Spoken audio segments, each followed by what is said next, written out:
So first of all, again, thanks for taking the time to talk to us. Thank you. No problem. We can't wait to get over there. You know, we've been off for 18 months because of what I call the plague. Everybody calls it COVID. I call it the plague because it really is a plague. And we're so used to doing 200 shows a year that being off for 18 months was like a shock to the system, you know. You've been on tour since, I think, January, something along the lines of January 13th. How's life on the road treating you, and are you excited to be back on the road? Yeah, the funniest thing was when you're off tour that long, the band was actually giddy about rehearsing even because we hadn't played live in a year and a half. So the idea of getting back on stage, and especially doing this show, this show is a lot of fun to do. You know, we were so excited about it. We added like 8 or 9 different things into the show. Every single night now we're adding a few things, seeing how this works, seeing how that works. But musically, it's the best band I've ever worked with. I mean, you know, with Nita Strauss and Glenn Sobel. Nita won Guitarist of the Decade in Guitar Magazine, and total shredder. I mean, she can really shred with the best of them. Glenn Sobel, our drummer, won Best Drummer 2 years ago. And so, I mean, the band is excellent. And now it's just, I really believe that people come to the shows to hear the songs. I think they want to hear those songs really precise. And so that's what we work on more than anything else. And then they get the show on top of it. It's like icing on the cake, you know, to see all the production. Before I'd like to talk a bit about the band, I'd like to talk a bit about tour life. You just said you are in New York at the moment. I think tonight you're playing in Pennsylvania. Yes. I'm mistaken. How does a regular tour day in the life of Alice Cooper look like? Well, you know, you get into a rhythm. You get into a rhythm of the road. And part of it is knowing when to eat, when to sleep, when to, you know, have fun. Keep it fun. I think that's the most important thing. If you treat it like a job, then it's not as much fun. I treat it, you know, like I get up in the morning. If it's summertime, we play golf in the morning. Every city we're in, you know, 9 holes at least. We go shopping. We go have lunch. My wife is in the show. She plays 3 characters in the show. And you almost treat it like a vacation. But that night is going to be the most important part of the day, is that show, because you're 100% for that show. You want everybody to be in top physical, you know, condition. And that's why I think that drugs have kind of disappeared for real touring bands, you know, real professional bands. You don't really see a lot of alcohol problems, or you don't see a lot of drug problems, because finally everybody's realized that in order to survive on the road, you can't party like you used to when you were 23. You know, you have to really be in good shape. Physically, I do 4 shows a week, 4 or 5 sometimes, and I'm 74, you know, but I feel great. I get done with the show and I feel absolutely great. But that's because I never smoked. I haven't had a drink in 40 years. And, you know, I've really kind of treated my body pretty well. Do colleagues, maybe younger colleagues, come to you for advice on those matters and say, how are you doing it? And should I quit maybe drinking while on tour? Well, you know, I mean, especially, you know, I have people all the time that come to me and they go, listen, my brother is an alcoholic, or my father is an alcoholic. Can you call him? And I go, it doesn't work that way. I said, it works if they call me, because the reason is, once they're calling, they're saying, I have a problem. They're accepting the fact that I need help. If I'm calling them, I become the enemy, because I'm just another guy doing this, right? And that when I was an alcoholic, the last thing I wanted to see was that. But when I finally said, hey, I need help, I was halfway home.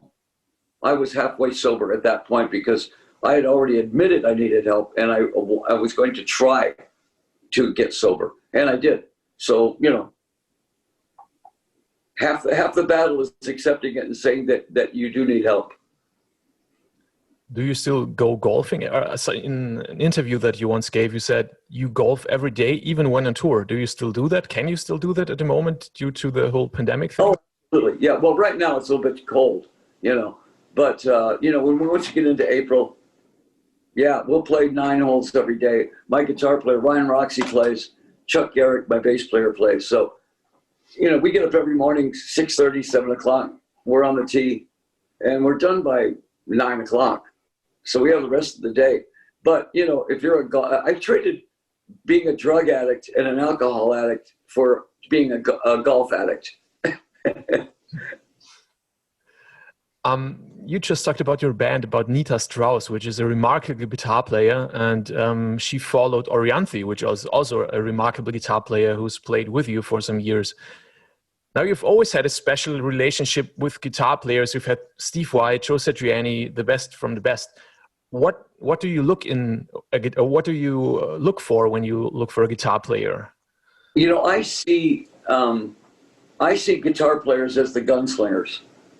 They're the guys that really make, if you don't have a guy that can really play, that really, really knows how to nail it. Because when we grew up listening to Pete Townsend, Jeff Beck, Jimmy Page, and listening to those guys, the Yardbirds would not have been the Yardbirds without Jeff Beck.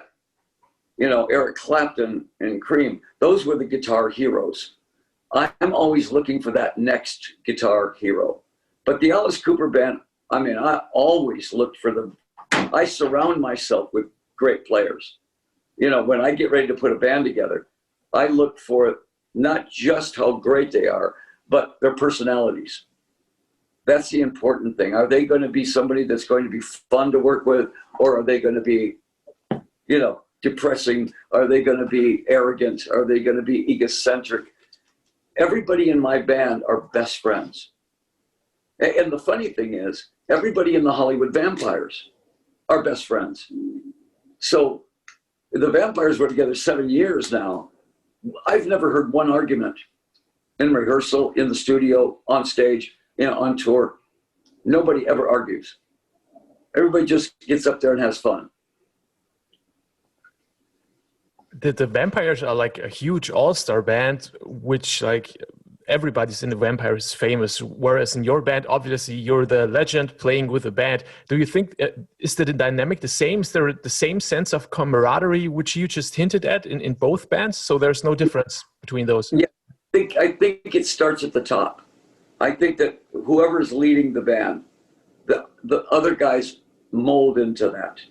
So I treat the guy that sweeps the stage with the same respect as I treat the guitar player or the bass player. Everybody gets treated the same.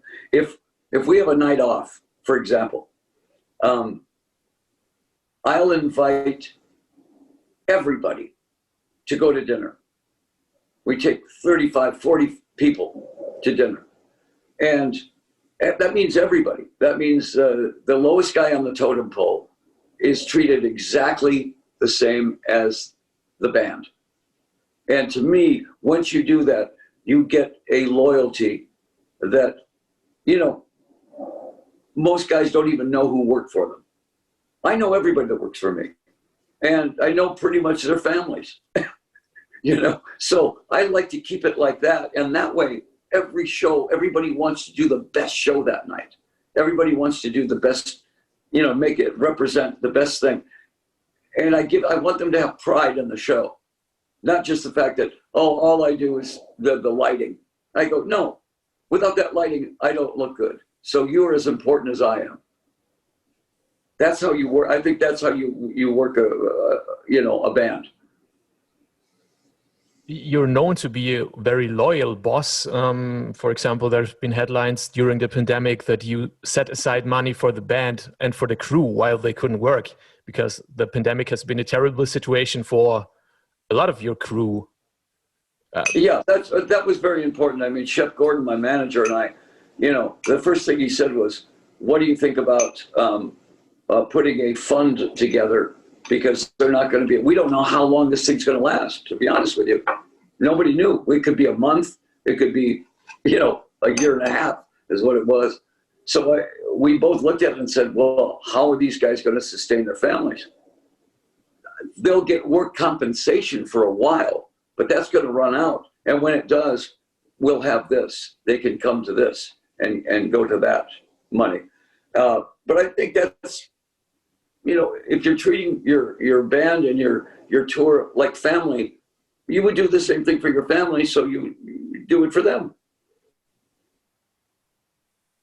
While you couldn't tour during the height of the pandemic, you've done something which I found quite interesting. You went on the Days of the Dead conventions where you traveled throughout the country and you met a lot of fans. So I was wondering how those encounters were for you. And my second question in that vein is, do you have is there a typical Alice Cooper fan? Because your stage persona and you consist of so many things, of Alice Cooper, the rock star, Alice Cooper, the vaudeville character, the horror film character, the surrealist. Is there a typical Alice Cooper fan that you've met? Yeah, I think that I have always collected the people that felt like they were not in the norm, you know. And yet there's, I meet people that are so normal, but I represent a certain fantasy, you know, an outlet, you know, maybe. I think everybody has got a theatrical thing to them, you know, and Alice is kind of like their lovable villain, you know. But I can't really put you know, a profile of what an Alice fan is. We get young kids, we get young adult families, we get older families, we get grandfathers and we get grandfathers and their sons and their grandsons. And the reason that I think it works is because the only music that has survived through every kind of aspect of what we call rock and roll is hard rock. I mean, look, the Rolling Stones, Aerosmith, Alice Cooper, Guns N' Roses, AC/DC, all hard rock bands. No matter if music goes to grunge, if it goes to hip hop, if it goes to this, if it goes to that, hard rock just goes right through and never loses its edge, you know. So I think that if you're a really good hard rock band and everything is based on quality, how good is the show? How good are the records? How good are the people? I think you can go on as long as you want to go on, you know. Once you start failing though in those things, yeah, then you're going to just sort of go away. But there were days in the beginning of your career where you weren't seen as the lovable villain, but people saw you as a villain. Well, like the shock factor, or where there were a lot of protests and a lot of shocked parents. Do you remember?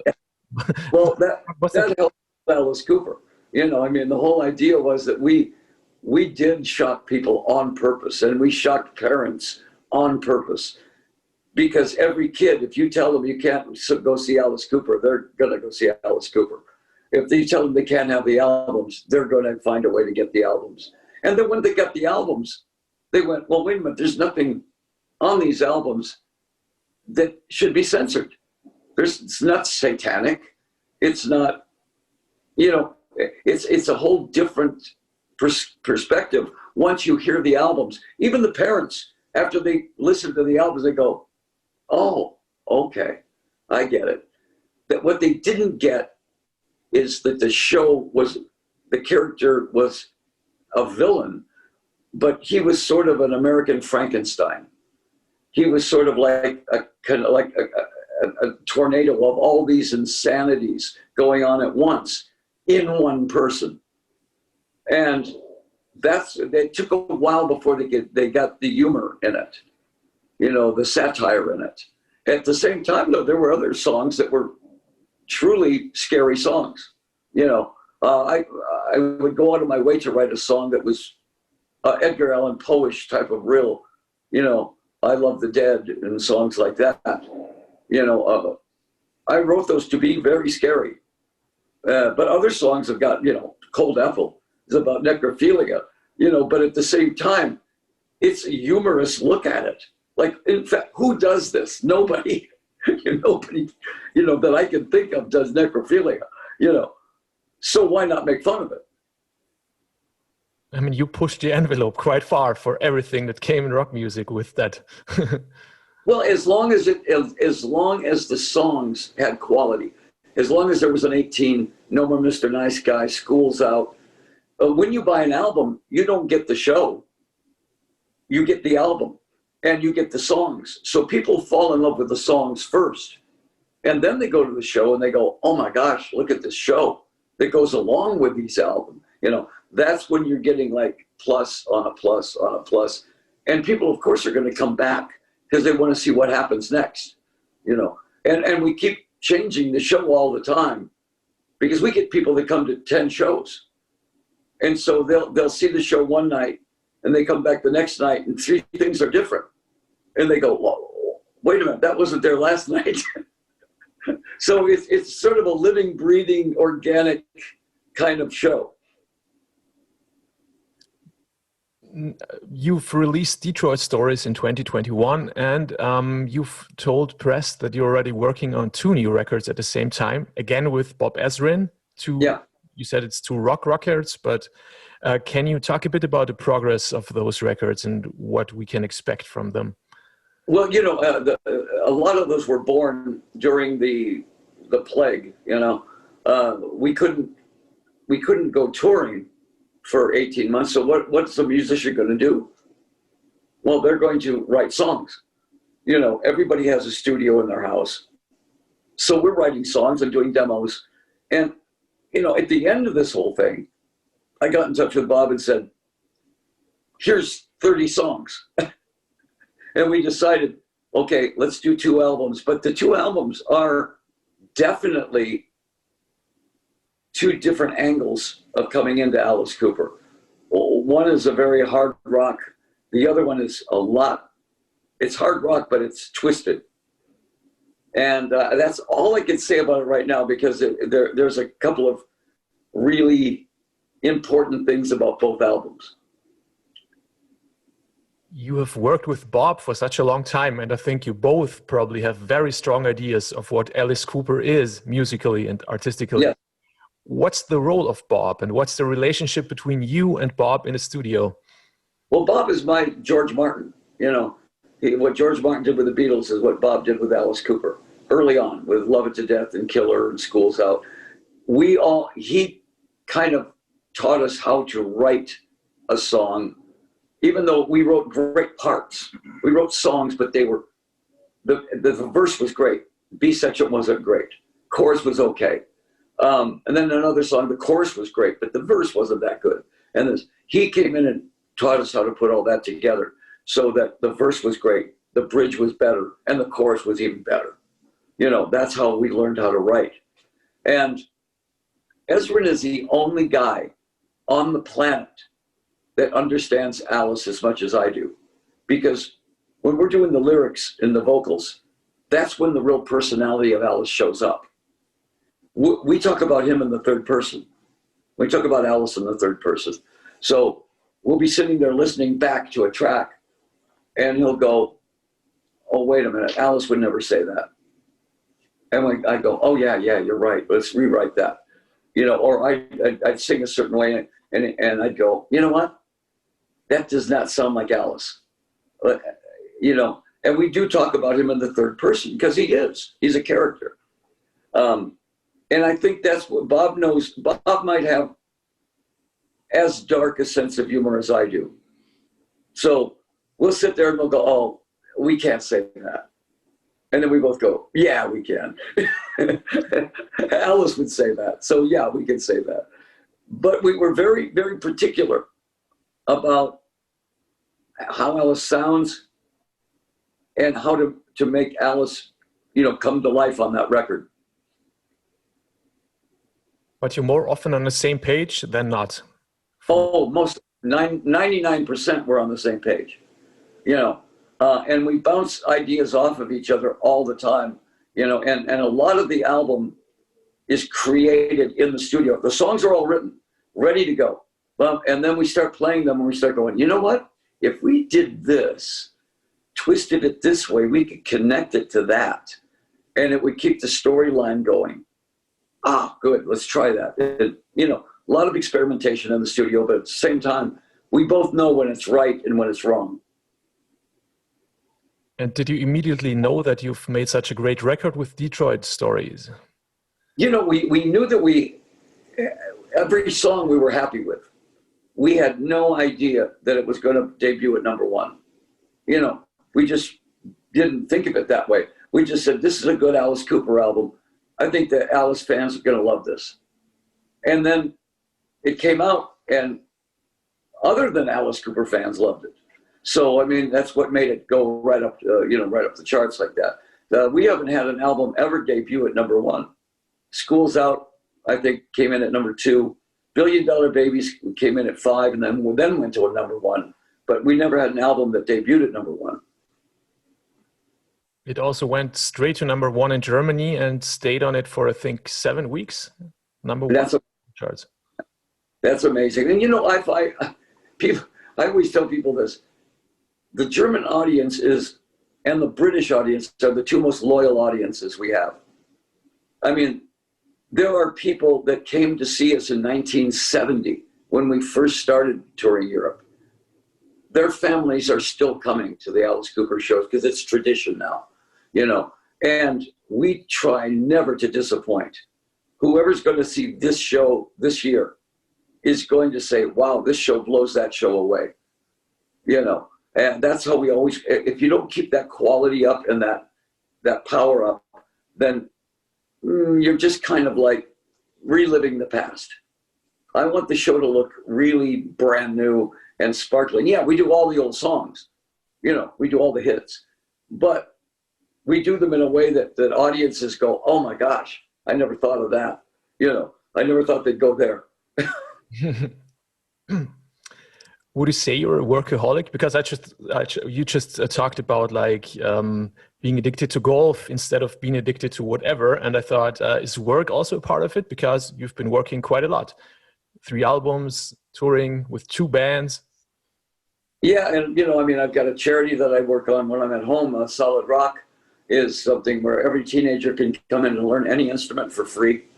But that takes a lot of time. That takes a lot of, because we have to fund that. We have to, you know, I have to do all kinds of things to keep it funded so it can keep going. But we get 100 kids a day, you know, in both of our things. And you really see these kids blossoming.